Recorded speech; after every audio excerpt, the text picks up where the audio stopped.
Class 4-এর Narahari Das গল্প, উপেন্দ্রকিশোর রায়চৌধুরী। যেখানে মাঠের পাশে বন আছে আর বনের ধারে মস্ত পাহাড় আছে, সেইখানে এক গর্তের ভিতরে একটা ছাগলছানা থাকতো। সে তখনও বড় হয়নি, তাই গর্তের বাইরে যেতে পেত না। বাইরে যেতে চাইলে তার মা বলতো, যাস নে, ভাল্লুকে ধরবে, বাঘে নিয়ে যাবে, শিঙ্গে খেয়ে ফেলবে।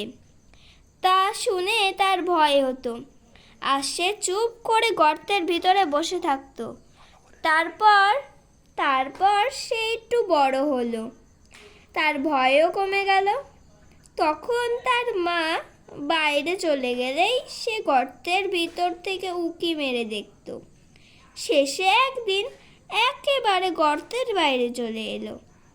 সেইখানেই এক মস্ত ষাঁড় ঘাস খাচ্ছিল। ছাগলছানা আর এত বড় জন্তু কখনো দেখিনি, কিন্তু তার শিং দেখেই সে মনে করে নিল ওটাও ছাগল। খুব ভালো জিনিস, খেয়ে মনে এত বড় হয়েছে। তাই সে ষাঁড়ের কাছে গিয়ে জিজ্ঞাসা করলো, হ্যাঁ গা, তুমি কি খাও?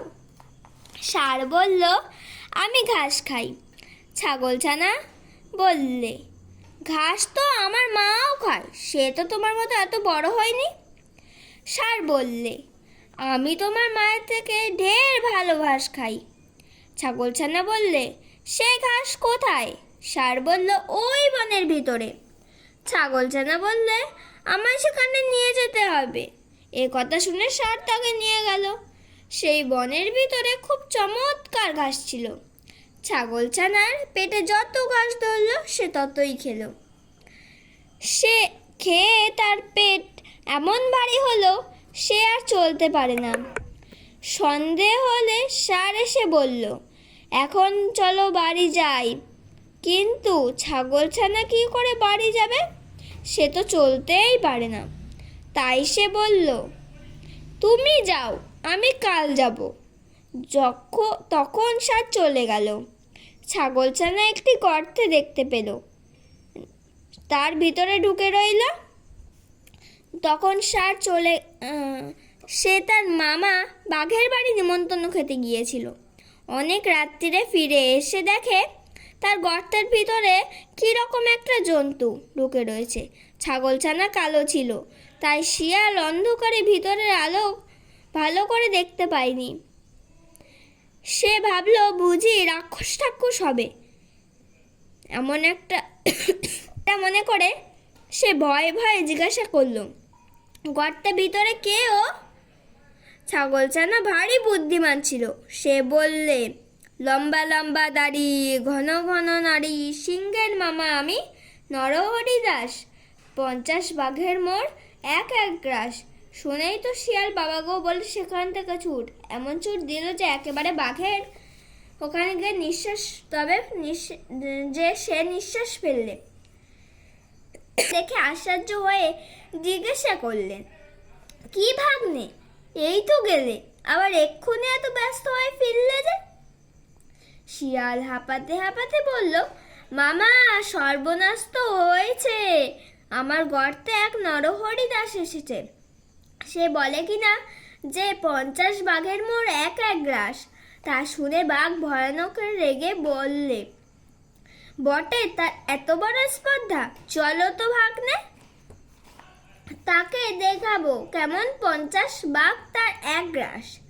শিয়াল বলল, আমি সেখানে যেতে পারবো না। আমি সেখানে গেলে যদি সেটা হা করে আমাদের খেতে আসে, তাহলে তুমি তো দুলাফেই পালাবে, আমি তো তেমন ছুটতে পারবো না, আর সে বটে আমাকে ধরে খাবে। বাঘ বলল, তাও কি হয়, আমি কি কখনো তোমাকে ফেলে পালাবো না?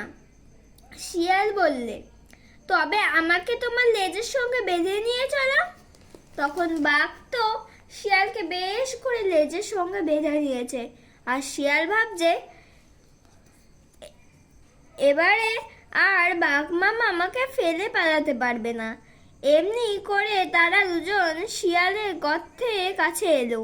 ছাগলছানা দূর থেকে তাদের দেখতে পেয়ে শিয়ালকে বলল, দূর হ হতভাগা, তোকে দিলুম 10 ভাগ আনতে, আর 1 ভাগ তোকে দিলুম 10 ভাগের করি, 1 ভাগ নিয়ে এলি লেজে দিয়ে দড়ি। শুনে তো ভয়ে বাঘের প্রাণ উড়ে গেল।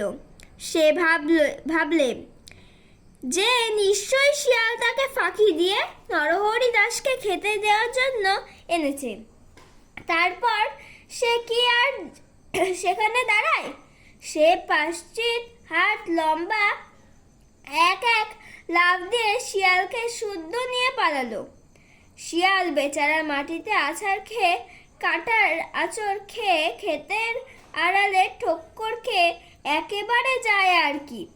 শিয়াল চেঁচিয়ে বলল, মামা আল, মামা আল।